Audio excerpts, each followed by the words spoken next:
कपड़े धोने वाली बहू। शादी के पहले से ही विभा को कपड़े धोने का बड़ा शौक था। कभी नल के नीचे तो कभी तालाब के पास। अरे मेरी नीली वाली लुंगी नहीं दिख रही है। विभा की अम्मा, कहाँ रखी है लुंगी? अरे वो तो विभा ने परसों ही धोकर रखी थी आपकी अलमारी में, देखो वहीं होगी। वो ना मैंने आज धो दी, मुझे लगा कि गंदी हो गई होगी।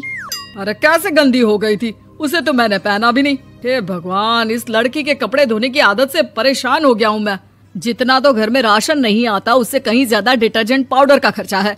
इसकी शादी करवा दो, शादी जाए अपने घर में ही करे काम, फिर चाहे घर के कपड़े धोने हो या पूरे गांव के। हाँ ठीक बोल रही हो, देखता हूँ मैं कोई लड़का। वो दिन भी आ जाता है जब विभा को देखने लड़के वाले आ जाते हैं। लड़की मुझे अच्छी लगी। होने वाली सास कहती है, बेटी अगर कुछ पूछना है तो पूछ लो। वैसे तो हमारी लड़की बहुत ही शर्मीली है, जो बोल दो वो मान लेती है, इसे क्या पूछना होगा। अरे कैसी बात कर रही हो माँ, मुझे इन लोगों के घर रहना है, सवाल तो कई है। हाँ हाँ बेटा पूछ लो ना, क्या पूछना है। आप लोगों के घर कपड़े कौन धोता है? सास का मुंह बन जाता है। देखो अगर तुम ये कहना चाहती हो कि तुम्हें कपड़े धोने नहीं आते तो सुन लो, कपड़े मैं ही धोती हूँ, लेकिन तुम्हारे आ जाने के बाद मैं रुमाल तक नहीं धोऊंगी। अरे चुप रहना भाग्यवान, बहू बेचारी घर आई नहीं, उसे डराना शुरू कर दिया। वो क्या है ना बिटिया, अभी तक तो ये कल्लू की माँ ही धोती थी, लेकिन अब तुम्हारे पापा तो दहेज में वॉशिंग मशीन देंगे ही। तभी विभा की माँ बोल पड़ती है, सवाल भी पूछा तो क्या। वैसे भाई साहब, मशीन की तो फिर भी कपड़े धोने की कैपेसिटी होती है, मतलब जो बिटिया दे रहे हैं ना विभा, इसे कपड़े धोने का बहुत शौक है। ये आप लोगों के क्या आस पड़ोस गांव मोहल्ले सबके कपड़े धो दे और उफ तक ना करे। बाहर देखा नहीं आपने कितने कपड़े सूख रहे हैं, सब हमारी बिटिया ने ही तो धोए हैं। बस भी करो ना माँ, शर्म आ रही इतनी तारीफ सुनकर।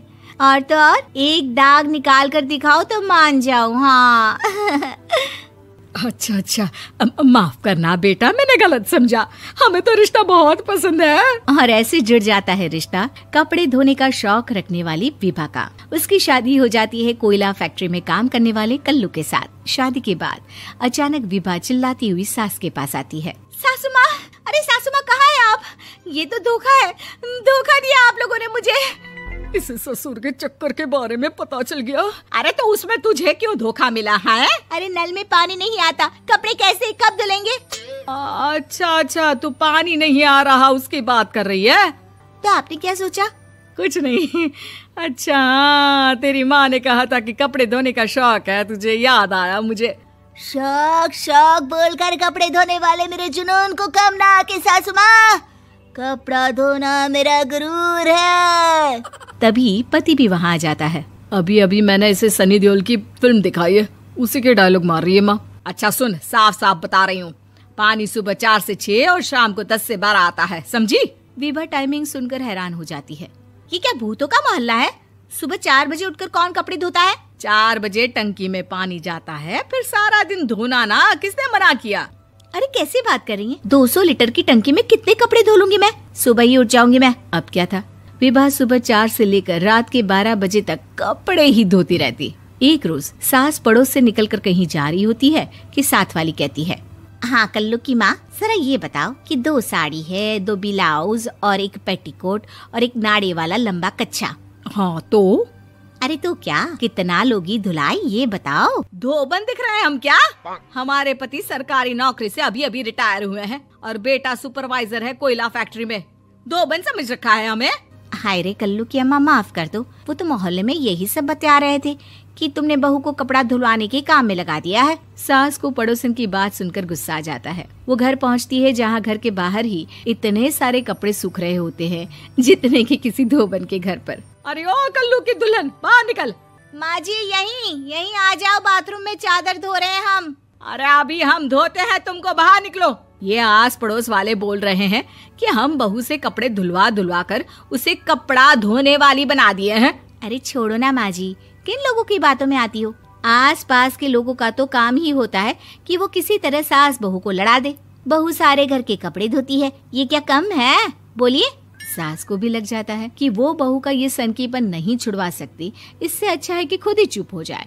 एक रोज सास और बहू मंदिर जाते हैं, जहाँ सास की साड़ी वहाँ खड़ी भीख मांगने वाली से मिलती है। माँ जी क्या बात है, आपकी साड़ी उस भिखारन से कितनी मिल रही है ना? हाँ हाँ देखो तो, दोनों की साड़ी मिल रही है। क्या बात है कल्लू की अम्मा, तुम खुद को तो अफसर की बीवी बताती हो और ऐसी सिंपल सी प्लेन साड़ी पहनकर घूमती हो। सिंपल और प्लेन नहीं है ये साड़ी। तो क्या सोने के धागे से फूल बने हैं?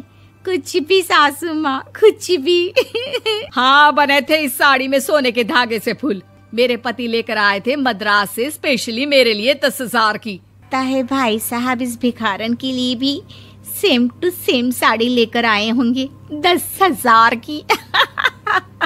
सास उस वक्त तो कुछ नहीं कहती, लेकिन बहू के साथ घर आती है और अलमारी से एल्बम निकाल कर लाती है। ये साड़ी देख रही है, ये वही साड़ी है जिसे मैंने अभी पहना था।